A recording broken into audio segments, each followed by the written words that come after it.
The Shedeur Sanders cult. They're so blind to the fact that he was drafted in the 5th round. He has a high ceiling, but he needs to develop. That's an okay thing. Am I trying to win a championship, or am I trying to be there every night no matter what? Take me in the locker room of a dynamic where you got a 5th round pick who's a 4-string quarterback, popular dude. You wouldn't realize anything was going on because it was just business as usual. Regardless of conspiracy, he would have had the opportunity to show it in camp and should have been, as a first-round talent, able to beat out Joe Flacco. That's right, people.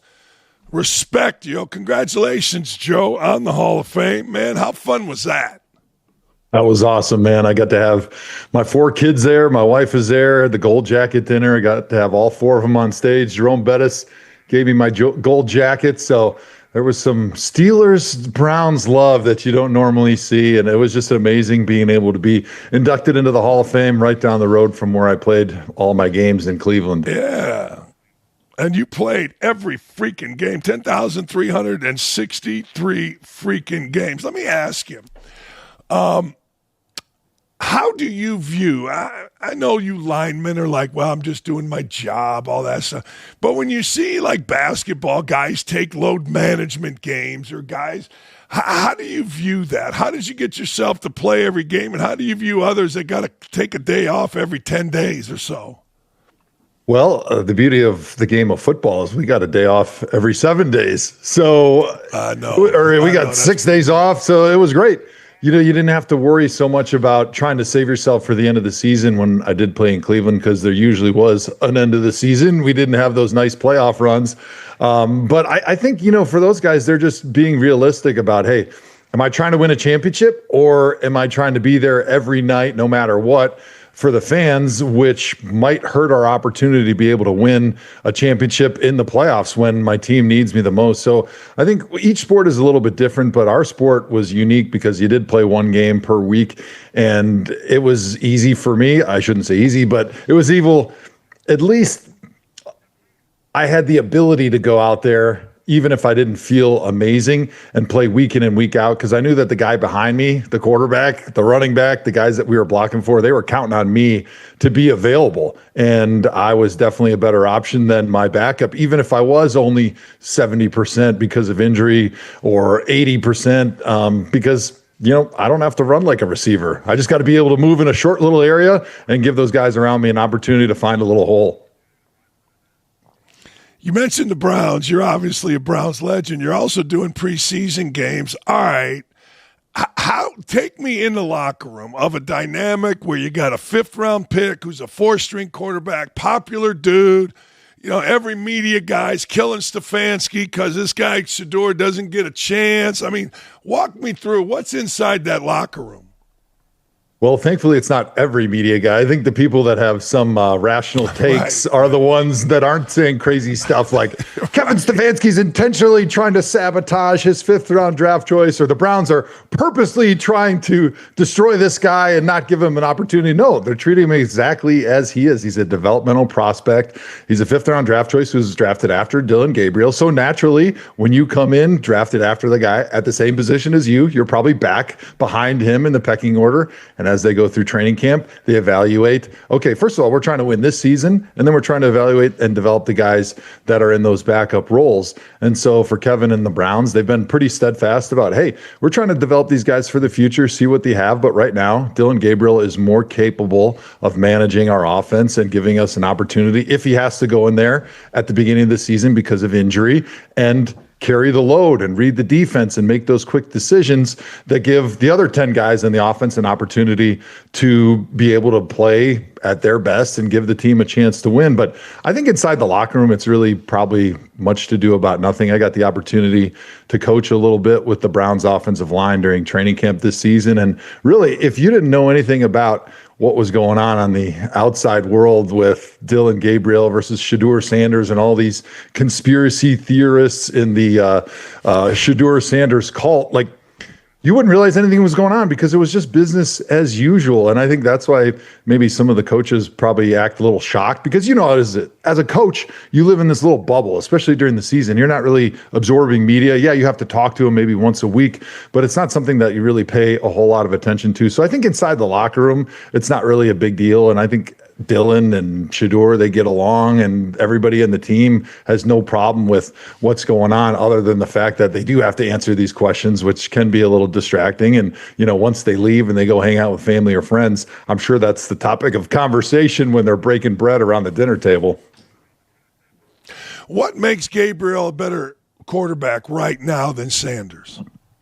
Well, it's just his ability to be able to handle that NFL offense. He played 6 years of college ball. He has an enormous amount of starting experience. I think he actually is the guy that set the record for playing the most games in college football, because he did play those 6 seasons because of COVID. And so I think his just ability to go out there to be able to handle the enormous amount of things that you have to think about as an NFL quarterback, the tons of different defenses and looks and coverages, his ability to get rid of the football quickly, to move inside the pocket. Now, that's not saying he's a better long-term prospect or he has a higher ceiling, but right now he just has more capability of running the offense and at least setting up the other guys on that team than Shedeur Sanders does.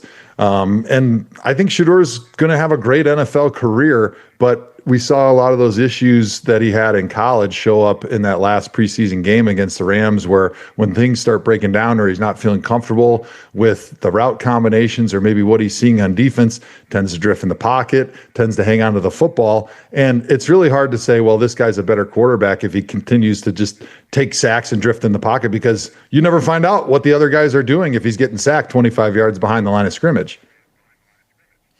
Joe, you mentioned a couple of different things. Excuse me. You mentioned a couple of different things here. Am I unfair? People say, well, this guy, and it's mostly Shedeur Sanders, but, well, he's a first-round talent. Am I being unfair to Joe Flacco when I say, well, if a guy was a first-round talent and there's all these conspiracies that dropped into the 5th round, regardless of conspiracy, he would have had the opportunity to show it in camp and should have been, as a first-round talent, able to beat out Joe Flacco. I mean, Joe Flacco was on a couch 3 years ago, for crying out loud. If you're a first-round talent, you should have been able to beat out a guy. Am I unfair in saying that, Joe? You're not unfair in saying that, and there's a lot of nuance in it, which the Shedeur Sanders cult doesn't have, right? They just believe that we're morons for not being able to see that this guy is the greatest thing since sliced bread, the greatest quarterback since Tom Brady, and he's ready right now to be able to elevate the franchise to their first Super Bowl of all time, and, we're the idiots for not seeing it. I think, yes, he has a higher ceiling. He's a great playmaker. He has tremendous accuracy. He has that feel when he's in the game of how to make those big plays. But just because you have that ceiling that's really high and that potential to be able to do that doesn't mean you can do it right now. And, as a first-round talent, that's typically the guy that they're able to put right in there right away and give him everything that they have. And, there's growing pains with every quarterback, especially a rookie. But I think the reason Shedeur fell to the 5th round is because they feel like he's got a lot of development that he still needs to do before he can be an NFL starting quarterback. And so I think that it's not fair to say that he's a first-round talent. It's easy to say that he has a very, very high ceiling, and had he been developed more within a pro-style offense, he may have been a higher draft choice. But the reality of the NFL draft is that you have 32 teams that all want to beat each other. And so they're not conspiring together to sabotage somebody who, by the way, would be great for the league. And he is great for the league because the league wants eyeballs. They want people watching their games. They want these great personalities. And so there's no reason they'd be trying to conspire against him and sabotage him. Actually, the opposite. They'd want to promote a guy like that because he's so great for the league. So it doesn't make sense on any level, but I do agree. He's a great talent, but he's not developed enough right now to be able to see that talent, because he needs to be able to be in those pro-style systems for a lot longer before he will be able to show where that talent is. Joe, I got to ask you, you played a million years, you're in the Hall of Fame, you're lining up against a guy, snap after snap after snap, right? How much garbage is talked? How much trash we talking? How much do we hey, man, don't do that. That hurt. That kind of thing. No, don't pull on this arm. You know what I mean? What is it like? twice a year you line up against, the Ravens, or twice a year you're lining up, as you said, against Pittsburgh. So the guy against you, right? How personal does it get? It can get pretty personal, but there's kind of different segments on the team of guys that can talk trash. Defensive guys love talking trash because they have to play an emotional brand of football, right? They have to get more out of themselves than they think is possible because of how hard it is to be able to sprint to the ball on every single play and to be able to smash your head and take on double teams and do all those things.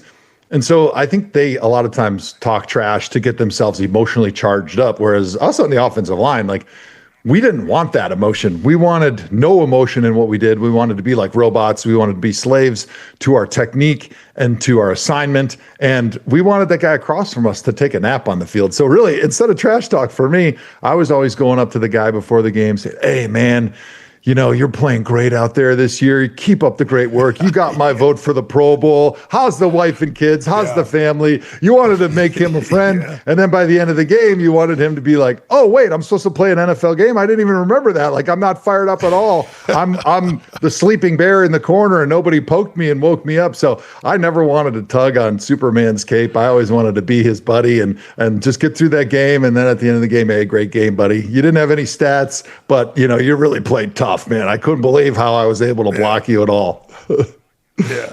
Yeah, shocking. I surprised myself. I can't believe how great. Yeah, that's right. So I'm shocked. I can't believe it. You're unbelievable.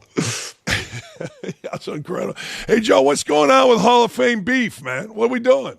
Yeah, man. So when I retired in 2008, I had to dump my passion into something, and I was 320 pounds and loved to eat my beef. And turns out food was my second passion. And so on my farm in Wisconsin in the Driftless Hills, we said, "Hey, let's try to raise some cattle." So we've been raising Wagyu and Angus cattle on my farm in Wisconsin, and now we're selling it direct to consumer online at HallOfFameBeef.com, where you got sticks and jerky and the most amazing steaks of all time. And really, this has become a passion project for me. Actually, after this interview, I'm going to drive out there and start feeding some of our cattle. So it's really something that's cool. I've got some awesome feedback. And if you're interested in farm to table, small family farm, premium beef, premium Wagyu, the most delicious melt in your mouth, buttery steaks you've ever had in your life, go to HallOfFameBeef.com and check them out.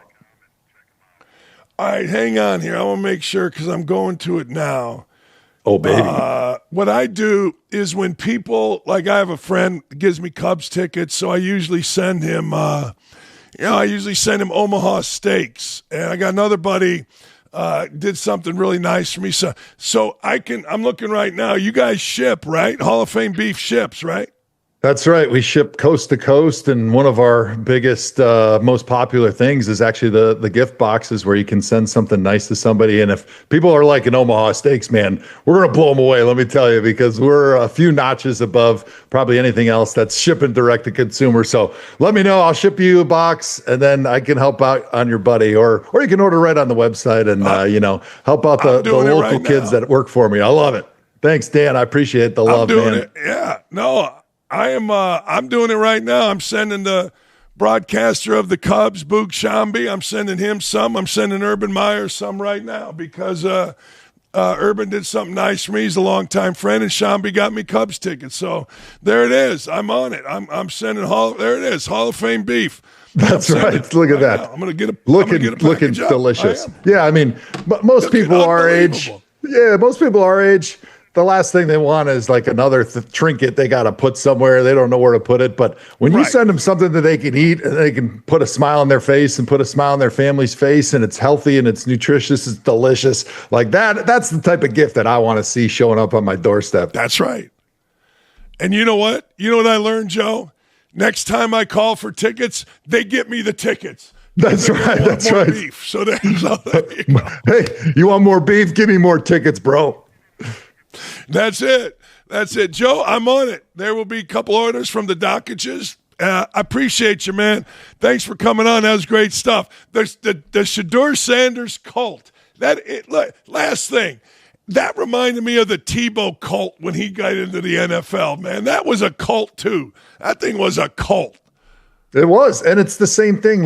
In Cleveland, they really like Shedeur. But honestly, I think a lot of people, fans, coaches, people in the administration, the front office, the players, they're tired of like the silliest comments of all time. Like as a broadcaster, I would say something nice about Dylan Gabriel, and it was like I couldn't say something nice about him because it was an insult to Shedeur. And I was like, well, right now I'm talking about Dylan because he's in the game and he's throwing the ball and he's doing a nice job. And if he doesn't do a nice job, I'm going to say it as well. That doesn't mean I don't like Shedeur, because I do. I told him back in the spring, I was like, I think the Browns should draft Shedeur Sanders. I think he's got a great ceiling, could be the franchise quarterback. But it's like they're so blind to the fact that, like, he was drafted in the 5th round. He has a high ceiling, but he needs to develop. And that's an okay thing. That's what happens to a lot of NFL quarterbacks. That doesn't mean he's not going to be amazing down the line. That doesn't mean that we can't enjoy watching Joe Flacco as a starter or watching Dylan Gabriel's development. So if this cult, the same way it happened with Tebow, just continues to be over the top, they're actually going to hurt their guy Shedeur, because people are going to be tired of hearing about all this craziness. And that's what happened with Tebow. Like nobody wanted to find a role for him because they were tired of all of his cult followers following him around and just harassing everybody that was trying to do good for the guy. That's right. I've said that on this show. Like, if you want to help Shedeur, just sit back, relax, and enjoy the show, man.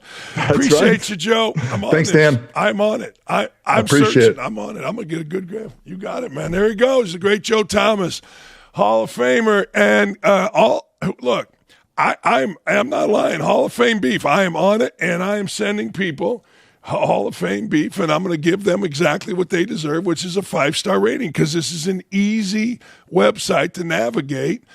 And so Urban Meyer and Boog Shambi, they're both going to get Hall of Fame beef, and I appreciate Joe Thomas for coming on. All right, I'm going to spare you this throat for the rest of the show.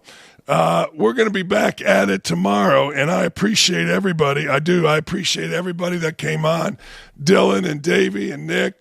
Brooke, everybody, thank you. We'll see you tomorrow.